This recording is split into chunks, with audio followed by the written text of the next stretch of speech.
Okay, we want to continue our conversation now on tonight's debate, bringing in our political analyst, Brian Sobel. Brian, obviously, very important debate. It did not appear as though any one candidate had a standout moment.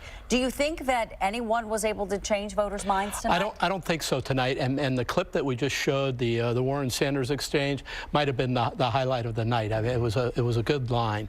But what we're having here is a problem for one of these candidates to jump out, and you're not seeing that. And tonight's debate was kind of low energy. There wasn't a lot of mixing it up, playing it safe. But remember, we have the Iowa caucus coming up on February 3rd, and they may be playing it safe so that they don't drive those caucus folks away. It did feel to me like they were very cautious tonight. I also noticed that they spent a lot of time bashing Donald Trump, yes, more so than in the other debates. Do you think that that's a good policy as opposed to saying, don't vote for you because you're bad? Vote for me because this is what I will do for you. I had the same takeaway tonight. It was a lot of, Trump's a bad person and he's leading us to war and a lot of other things. The problem with that is that it doesn't help the voter understand who has the vision to lead the American people forward. So everybody on that stage can agree the president's not a good president.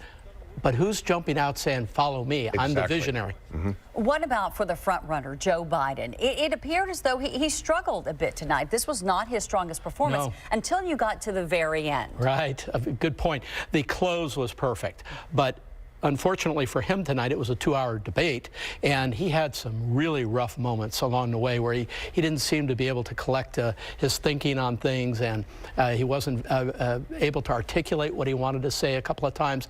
It just gives voters some concern, and yet at the end of the day, he's going to continue to be the front runner. They spent a lot of time talking about health care, and they talked about a lot of minutia when it comes to health care. It was very hard, unless you're an expert in health care, to follow what they were saying. Do you think that the average voter can relate to what they were talking about today with their plans for health care? No.